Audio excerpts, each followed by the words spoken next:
Okay, welcome everybody. I have to say a few things. I am subject to say anything at any given time, go off on tangents that you wouldn't even believe. I was stuck on the fact that if anybody has seen the movie, I got stuck on the fact that why is this even happening? The movie I kept thinking in the back of my head, like why are they keep making the mistakes that lead into the villains doing what they did? The movie was wrapped up at the beginning. Once he caught all of them, push the button and call it a day. Let's do something else. I thought watching the trailer, I thought it was going to be different. Okay, pause. Pause right here. Free plug. I'm not sure if they've done one yet, but I know they will.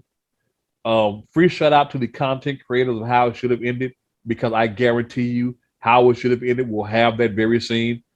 Everybody's captured, bump, and it's over, guaranteed. So Yeah, if you ever want to see how movies really should end, free shout out to the content YouTube channel, how it should have ended. Go subscribe. Those guys are phenomenal.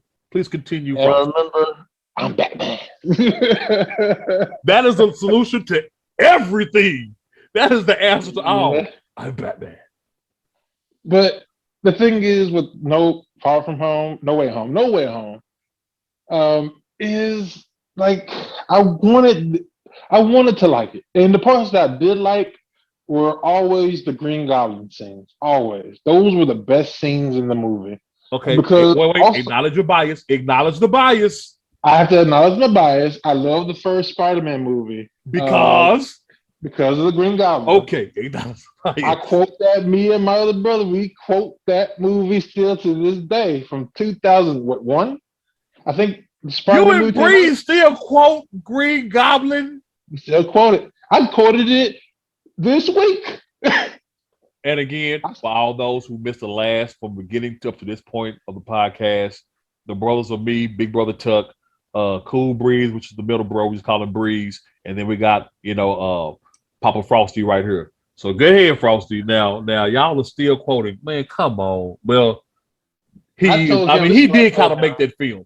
It's sad that an overarching problem with all the Marvel films, that one of the few things that Sony got right and in their Spider-Verse stuff was their villains up until Sandman and Hobgoblin, until Spider-Man 3 with Tobey Maguire. Their villains, they had their villains on point. Yeah, their villains were on point.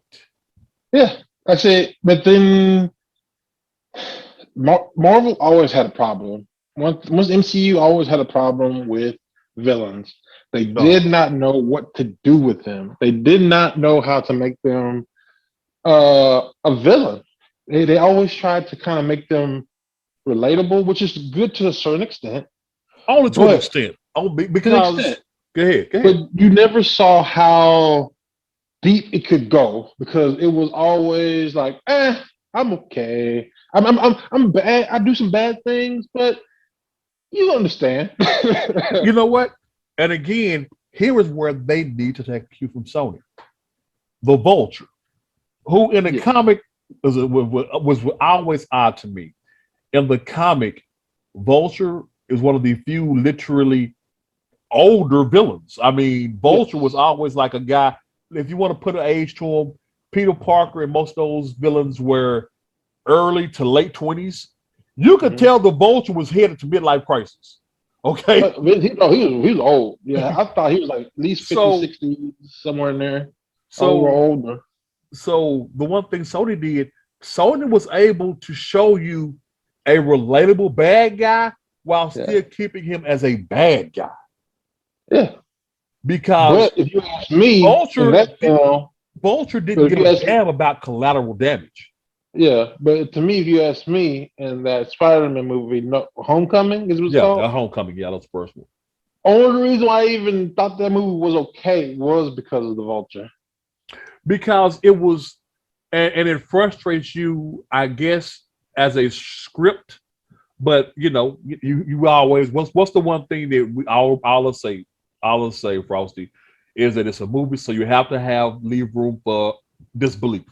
You have to have what we call it, the suspension of reality. There are points we got to suspend reality. So them making a villain that they clearly didn't have to make, which the good guys. If y'all have not seen it, spoiler alert, God knows why at this point. The Vulture was created. He was a salvage team. You know, he was an independent salvage contractor. He came in to clear up the mess from what they call the incident at New York, which we all refer to as the first Avengers film. Well, Shield came in, shut him down. He was pleading with them, hey, look, I took all my money as an independent contractor. I put all my money into the salvage project. I've hired trucks. I've hired men. I've done all this. And if y'all shut me down, I'm out of everything. My family's going to starve. So they did. And before they shut him down, he had already made some salvage runs. So what he did, he took that salvage, made weapons and other things, and sold them to criminals on the street. Like I said, an enemy that they made that they clearly didn't have to make when all they could have did was come in and say, hey, we're going to pay you for everything you spent so far and a little extra. Thank you very much. Goodbye. Yeah. But they, and in the process, they made a sympathetic bad guy. This is, again, this is controlled by Sony, not the MCU. Yeah. In that, here's what I say, they still made him a bad guy. He didn't care about collateral damage. He openly tried to kill Spider-Man, Peter, several times. And what made it worse is when he found out that Peter was Spider-Man, he pulled a gun on him and still threatened to kill him. And he's a kid, a high schooler. Okay, this is still a high school kid. And he didn't give a damn. Well, he told Peter, he said, hey, man, get in my way. I will kill you.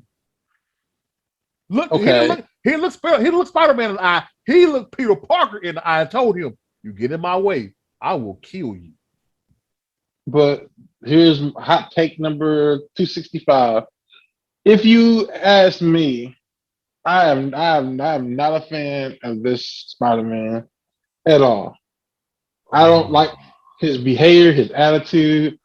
I don't care for it. It's too much, but it's probably playing to the generation of today, all of this super quirkiness. I don't care for. I want something more along the lines of Tobey Maguire's is what I'm familiar with because I'm also a fan of the original comic. But I understand that they make changes. I understand. I was cool with Andrew Garfield's Spider-Man. But this one, no. I honestly was rooting for the Vulture in Homecoming. I was like, screw you, Spider-Man. Screw you. Screw everybody else. Because y'all in the way. This man is trying to feed his family, all that stuff. Yes, he did become a criminal. He did. But I didn't like how it was done. I didn't like how I wasn't compelled to like the hero of the story. And to me, that's a problem. But I know I'm one of few who have this perspective on the whole movie, but it is what it is. That's just me. Okay. I'll pause it here before we move forward. Pause number one is my favorite Spider-Man is Andrew Garfield because he's the most like the comic book Spider-Man.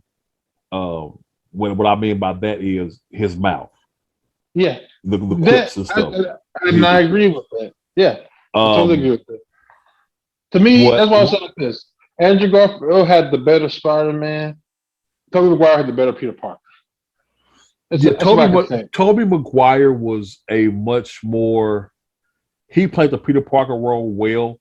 Tom Holland's Peter Parker is just as he's probably. I think one of the things that might annoy you about him is he's much more quirky, insecure. Yes. He's much more insecure than Peter Parker. Yeah, I just want him to shut up. I just want him to stop talking. Yeah, he's much more insecure and insular. He's much more introverted than Peter Parker is in the comics or Tobey Maguire's version.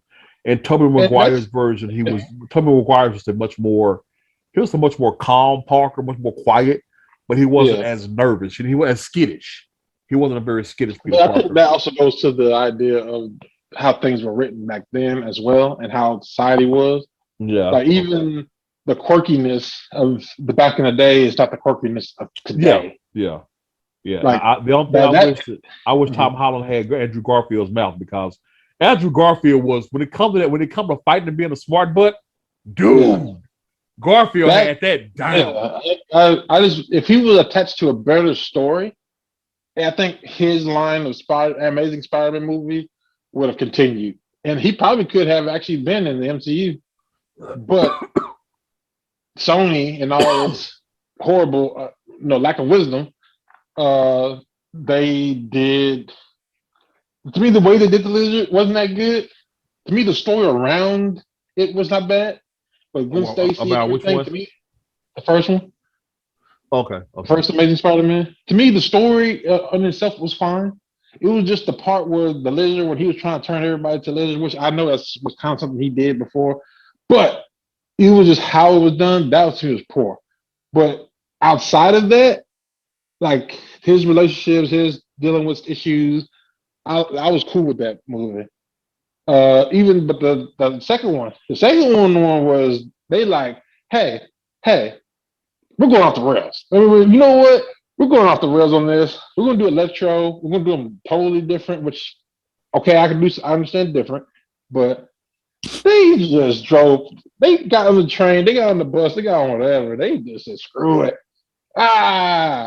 And this, you don't have to make the way that I hate how they did the character, or Jamie Foxx's character. I can't remember his name, his character's name, It's unimportant.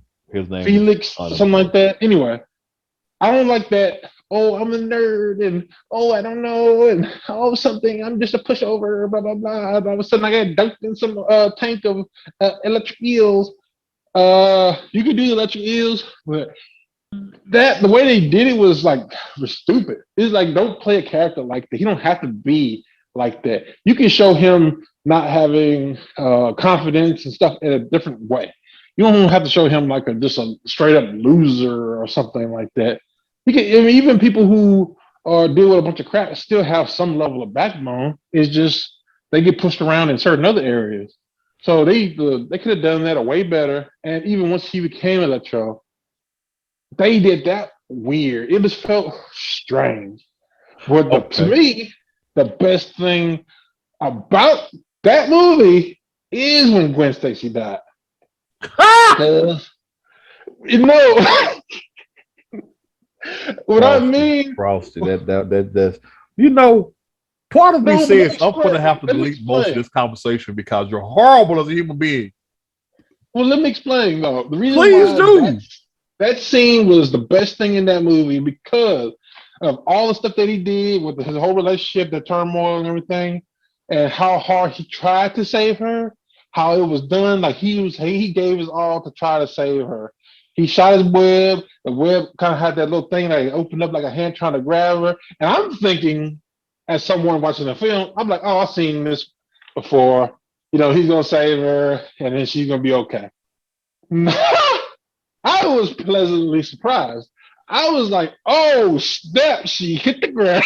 No. You sewed everything up. Oh snap! Because that's exactly what happened. That's Yeah, exactly what she happened. smacked. And head snap. He Pow. caught her, but it was too late because of force and pow. Yeah, the gravity She did hit the the rest of the ground, work. and it was like, wow! I didn't see that coming. I know Gwen Stacy dies in the comics, but I didn't think they were going to go this route. So it was surprising to me, and how it was done I thought was done very well. I'm not saying that, oh yeah, screw her, hate her character, how glad she died. I'm not saying it like that. I'm just saying how well it was. That part executed to me was done very well. I felt for the character. I was surprised by it. That's what I mean. Okay. I didn't have beef for her like that, our character. So we good.